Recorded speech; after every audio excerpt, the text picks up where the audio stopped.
Depois de termos visto, então, que principalmente 1830, irradiando a partir da França, mas se espalhando por outros países, como a região dos Países Baixos, onde houve a separação da Holanda e da Bélgica, nós temos também a questão da tentativa nos estados italianos, estados alemães, de começar um processo de transformações. Mas a mais profunda ocorreu na França, onde o soberano Carlos X foi deposto e no seu lugar foi coroado o Luís Felipe de Orleans, também conhecido como o rei burguês. Esse período de cerca de 18 anos de reinado do Luís Felipe, ele é marcado principalmente por uma política de benefícios à elite burguesa francesa.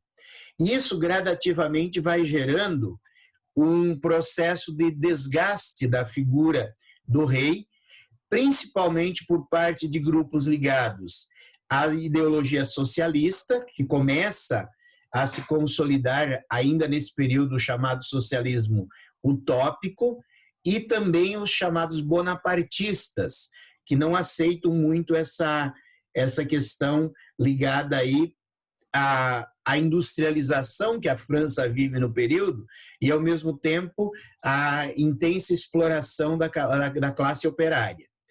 E é exatamente nesse contexto que começam a se formar algumas reuniões de protesto, de organização da sociedade contra a política do rei. O rei, porém, proíbe que essas reuniões ocorram, e aí vai ocorrer a realização dos chamados banquetes. Por isso, o processo de organização do movimento que vai resultar no início das revoluções de 1848, ele é também conhecido como a política dos banquetes.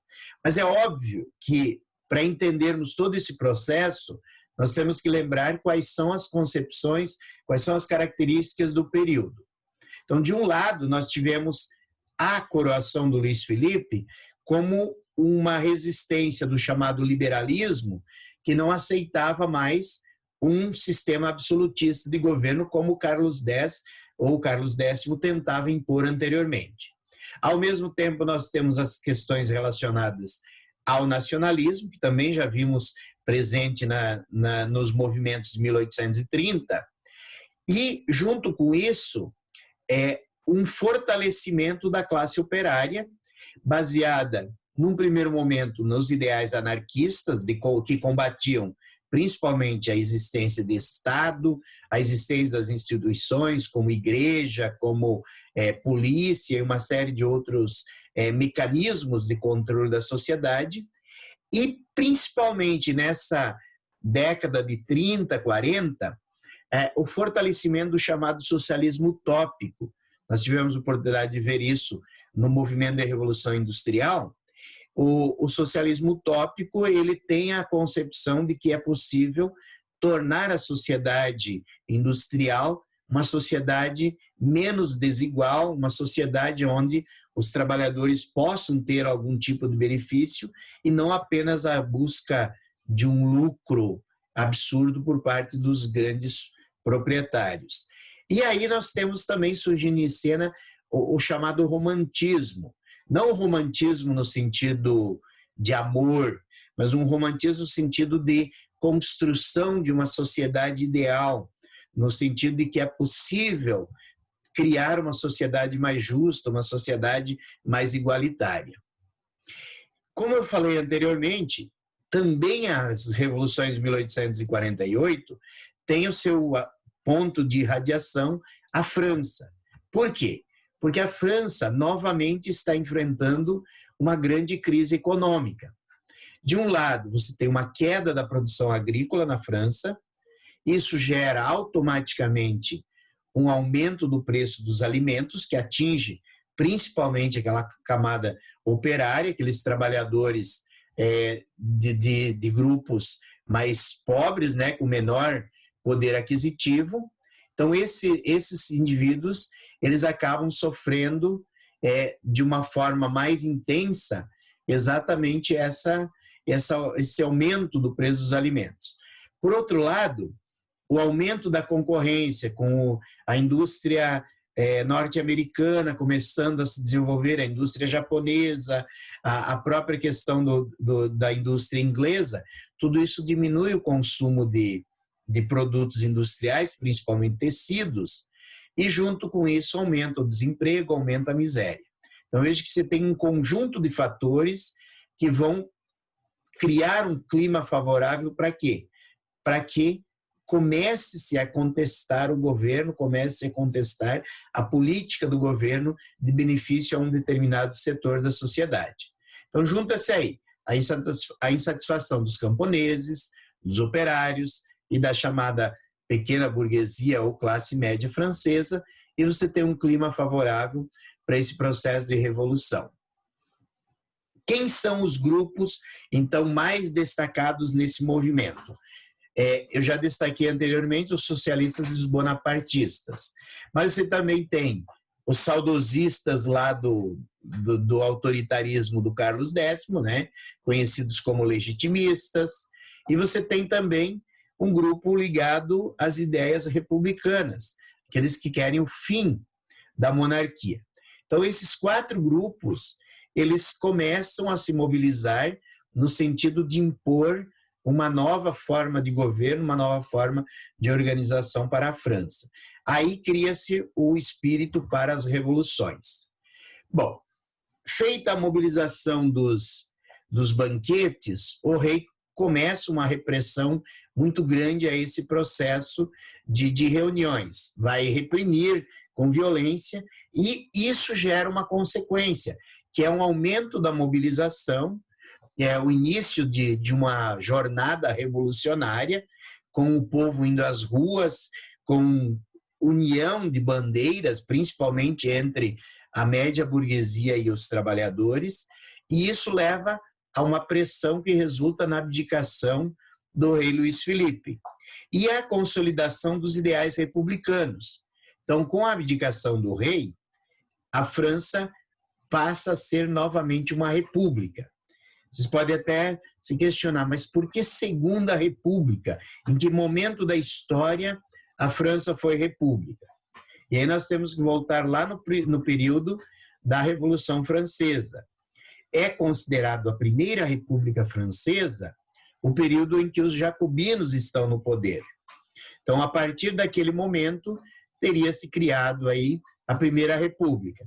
Essa Primeira República depois foi deposta pelo Diretório, o Diretório entrou-se no período napoleônico, com o Império novamente, e agora, em 1848, vai se proclamar a Segunda República Francesa. Basicamente, essa Segunda República, ela é um governo ainda provisório e que tem, na sua organização, a participação da burguesia liberal e dos socialistas. Então, essa união, ela deu força ao movimento e permitiu que eles chegassem ao poder. Permitiu que a república fosse de fato implantada. O problema é que haviam determinados acordos entre os dois grupos.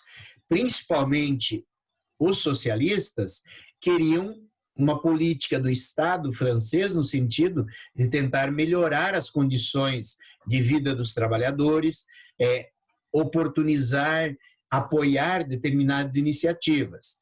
E isso é colocado em prática a partir da criação das chamadas oficinas nacionais, que seria a cessão por parte do Estado de espaços onde aqueles artesãos, aqueles manufatureiros que tivessem uma determinada capacidade de produção, pudesse contar com um certo apoio, seja com capital, seja com espaço para a instalação dessas atividades. E, ao mesmo tempo, também algumas leis no sentido de redução da jornada de trabalho, de melhores condições para esses trabalhadores. Então, esse é o ponto de partida que se tem para tentar criar uma sociedade mais justa e, ao mesmo tempo, dar um certo retorno àqueles trabalhadores que se uniram à burguesia liberal para tomar o poder. Só que, aos poucos, essa essa forma de organização começa a ser deixada de lado. O governo começa a tirar os incentivos, tá? Mesmo tendo se criado aí o direito de participação política a todos os cidadãos, né, o chamado voto universal, e com a eleição do Luiz Bonaparte, que representava aí, ele é sobrinho do Napoleão Bonaparte, e representava aí os ideais daqueles chamados bonapartistas, mas não houve, de fato, a consolidação daquilo que deveria ser feito para beneficiar principalmente os trabalhadores. E quando esses trabalhadores começam a contestar essa retirada dos benefícios daquilo que havia sido combinado, o governo começa a reprimir com extrema violência essas novas manifestações. Então, na prática, o que representou a Revolução de 1848 na França? Ela representa a ascensão da burguesia liberal com o apoio dos trabalhadores, mas logo essa burguesia liberal se apossa do poder político sem fazer, de fato, sem manter aquilo que era o combinado com os trabalhadores. E isso vai ficar mais latente ainda quando, na sequência, após ter sido eleito presidente, o Luiz Bonaparte se autoproclama imperador da França. Ele dá um golpe de Estado e, à semelhança do que o tio fizera lá no período do consulado, ele também faz um plebiscito, uma consulta popular, e nesse plebiscito ele acaba sendo coroado, de fato, consolida-se como imperador. Essa volta da monarquia, essa volta do império na França, ela não será tão eficiente quanto foi a era napoleônica, apesar de durar mais tempo, né? O Luiz Bonaparte, ou Napoleão III, como ele se intitula, ele fica 18 anos no poder. Quer dizer, só comparando, o Napoleão Bonaparte ficou apenas 16, né? De 1799 a 1815.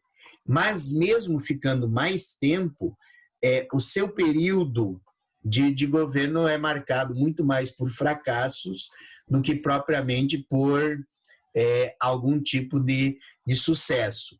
E aos poucos, principalmente quando a gente vai falar da unificação alemã, Napoleão III começa a envolver a França em conflitos externos. A maioria dessas suas medidas vão fracassar. Por exemplo, ele tenta expandir os domínios franceses aqui na América, vai mandar para a América um austríaco, Maximiliano, para ser imperador do México, por exemplo, transformar o México num território francês. Essa tentativa ela vai fracassar, o Maximiliano acaba fuzilado e claro que a França tem um grande gasto, um grande desperdício de capital nesse processo. Internamente, o Napoleão III também tenta expandir o poderio francês sobre a Espanha. Quando a Espanha fica sem um herdeiro direto ao trono, acaba-se o trono sendo herdado por um nobre francês. Então, ele tenta expandir sua influência também sobre a Espanha e, principalmente, entra em conflito com os chamados estados germânicos, os estados alemães, principalmente a Prússia, e é exatamente aí que nós teremos a derrocada do Império de Napoleão III e a sua deposição. De uma maneira geral, as revoluções de 1848, elas recebem a alcunha de Primavera dos Povos, porque ela vai levar, de uma maneira mais ampla, os ideais revolucionários para outros territórios europeus. Então, nós teremos várias tentativas por parte de outras nações, e vamos voltar a destacar aqui, principalmente Itália e Alemanha, que novamente vão usar essa inspiração revolucionária para mobilizar-se no sentido de unificar-se política e economicamente dentro dos seus territórios. E praticamente de 1848 até 1870, quando elas vão consolidar essa unificação, a luta ela não será interrompida.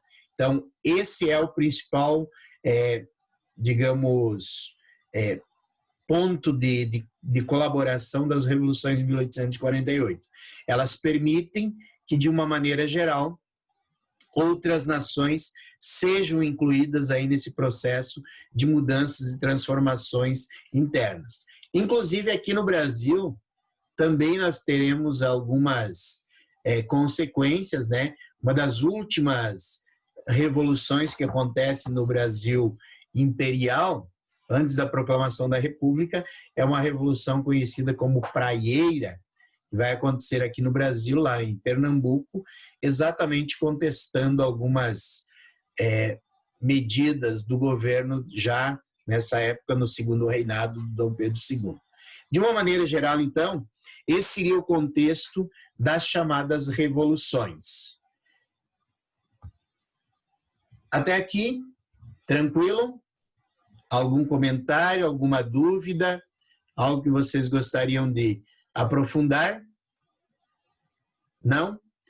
Então, como nós podemos ver, esses dois movimentos, eles buscam exatamente nos mostrar as mudanças, as transformações que estão ocorrendo naquele momento histórico, naquela questão de transformação do mundo como um todo.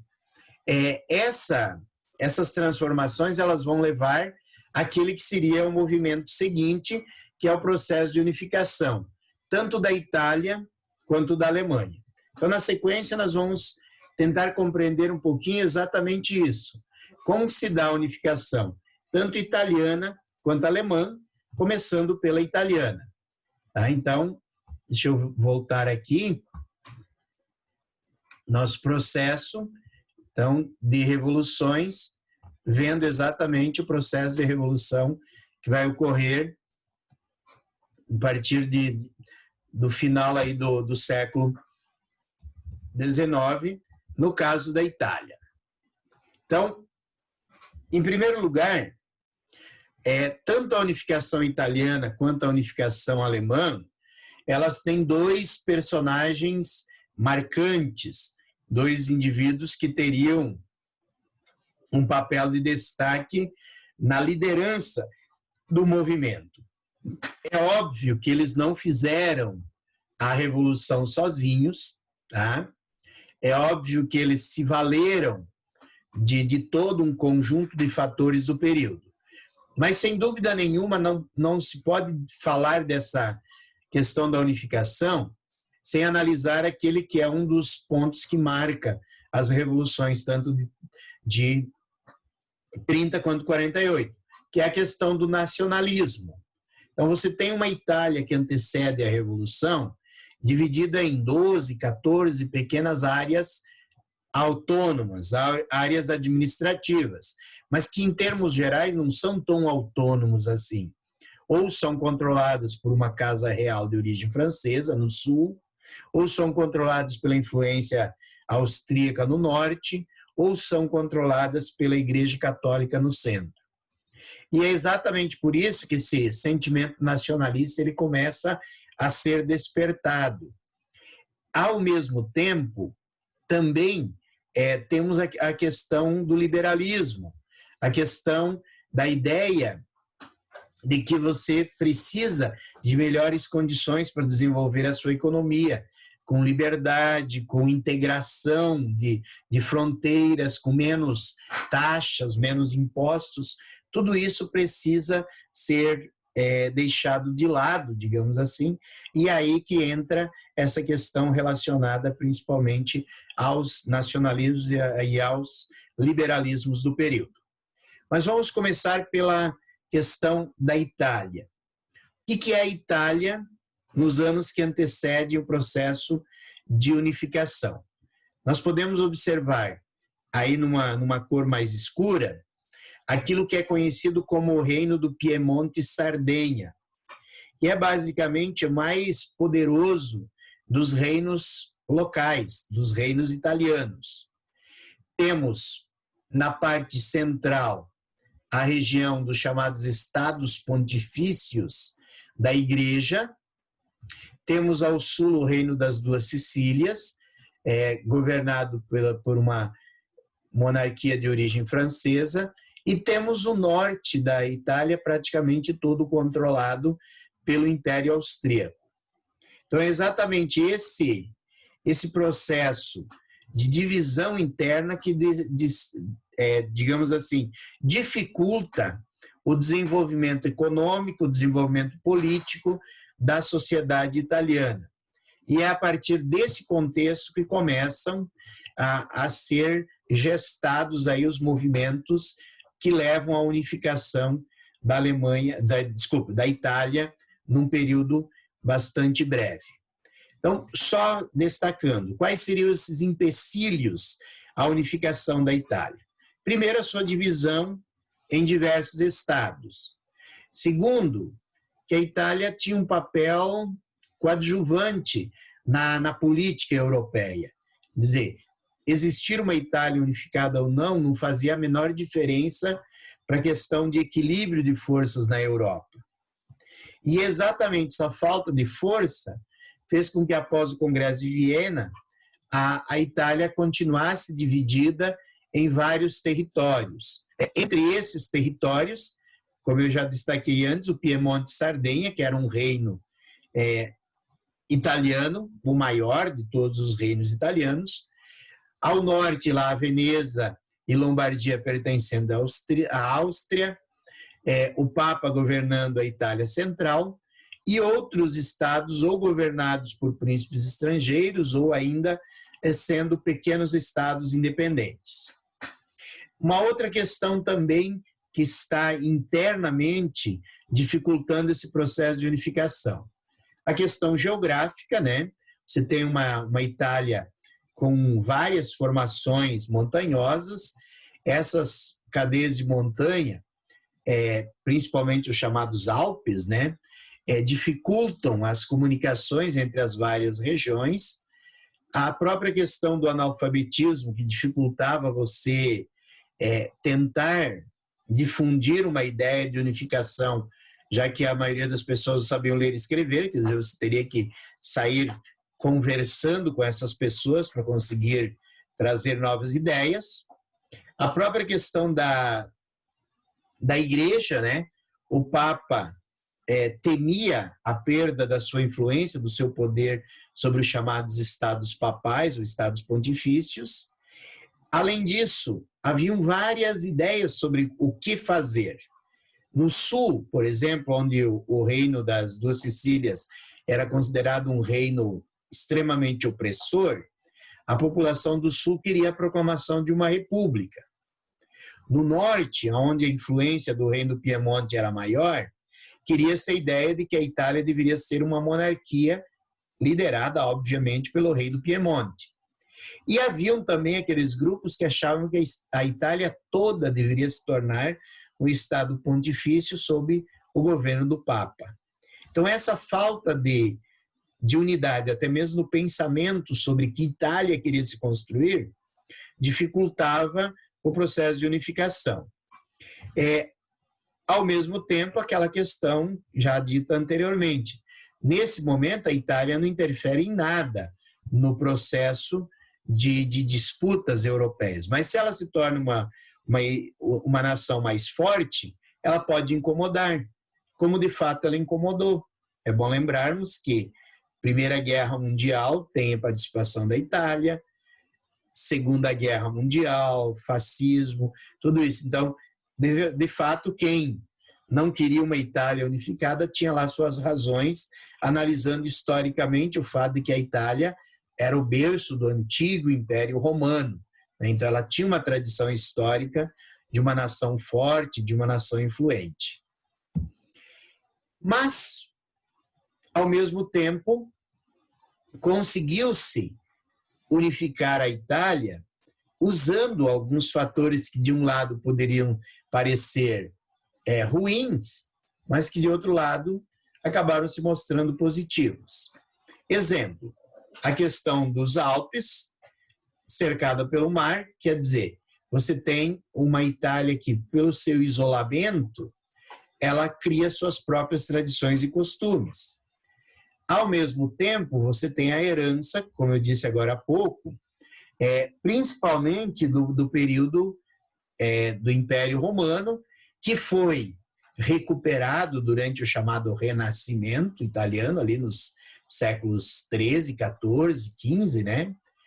E também a questão de que, durante a expansão napoleônica, o Napoleão havia unificado várias regiões da Itália e colocado no poder membros da sua família, uma irmã, um sobrinho, e com isso começa a se lutar agora por uma unidade um pouco mais ampla, unindo todo o território italiano sob o mesmo governo. E aí, apesar de a gente ter começado lá com a figura do Garibaldi, nós temos dois outros personagens além dele. Um outro Giuseppe, né, o Giuseppe Mazzini, o próprio Giuseppe Garibaldi e o conde Camilo de Cavour, que é, sem dúvida nenhuma, o mais influente dos três no sentido da organização política da Itália, na ideia de construção de uma Itália livre. Então, quem são esses personagens? O Giuseppe Mazzini, ele é um personagem do sul da Itália. Como o texto diz, ele é uma espécie de profeta. Por quê? Porque ele é o primeiro a lutar, de fato, pela unificação da Itália, começando pelo sul, combatendo o reino das duas Sicílias, organizando uma espécie de guerrilha, que ele chamava de Carbonari, né? E esse grupo, ele começa a praticar atentados contra o governo, começa a tentar impor pela força a ideia de uma libertação do sul da Itália, transformação de uma república.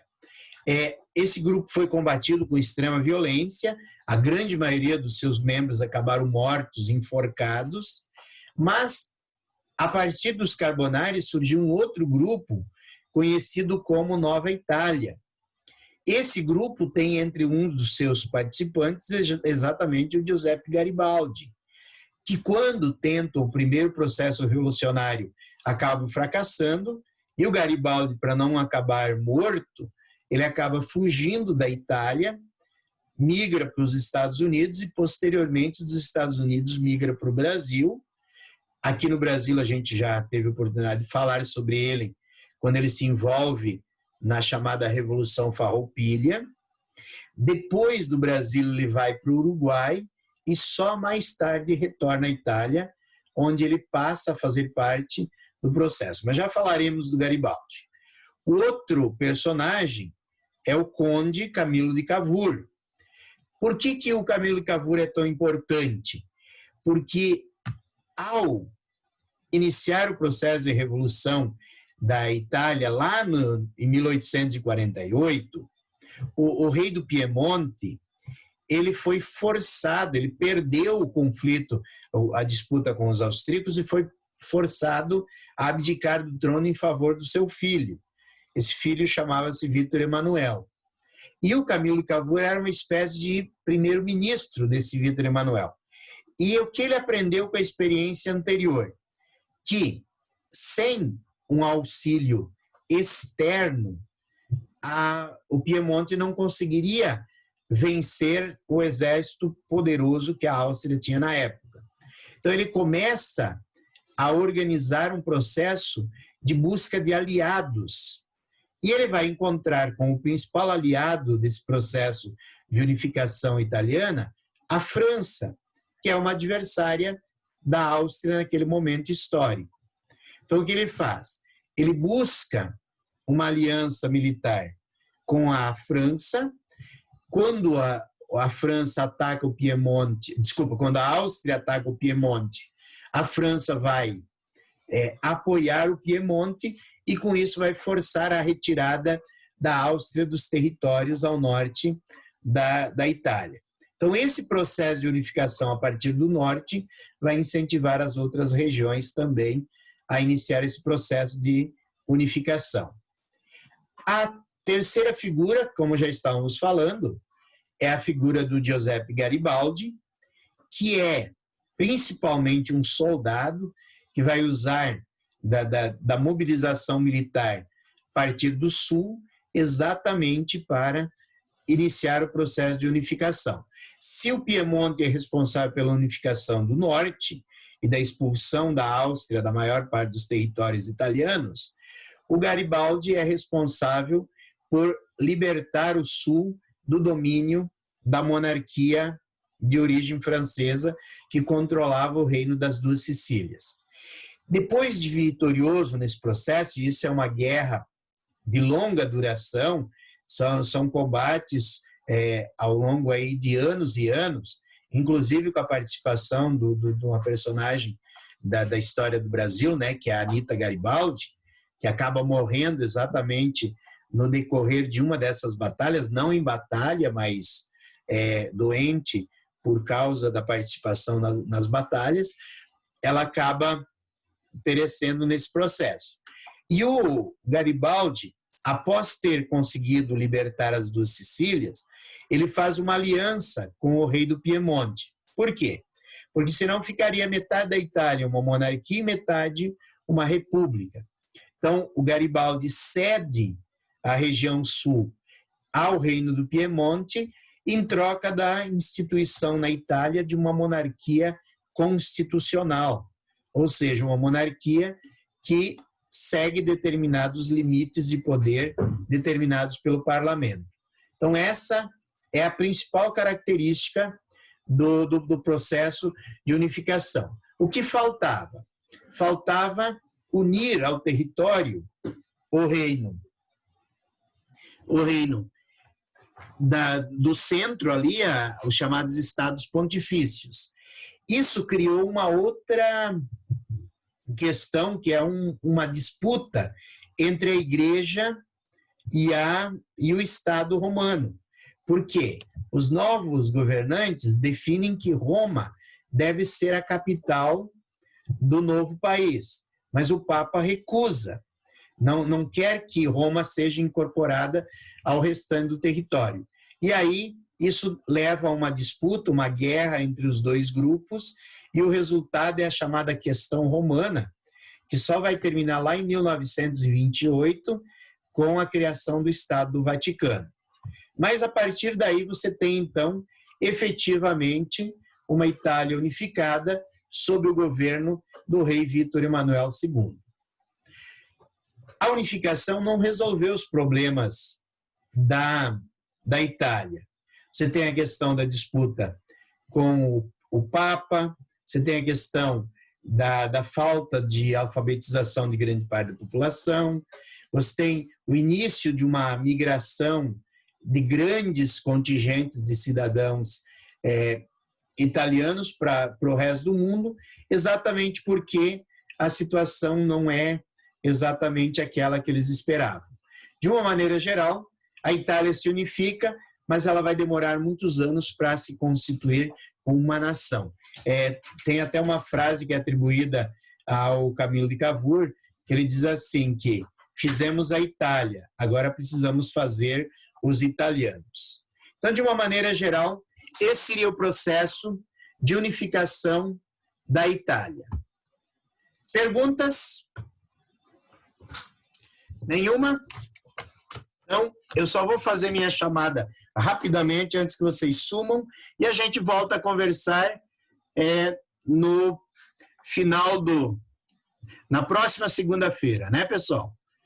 Então, até lá, só um minutinho, a Amanda está aí, a Caroline está aí, os dois Gabriela estão, o João Pedro está, a Lara está, a Larissa também, a Laura também, Letícia também, Maria Júlia também, Maria Vitória também, Mariana também, Pedro também, Rafael também, Stephanie também, Tarsila também, Itauã também. Nossa, estou feliz da vida, 100%. Beleza, pessoal?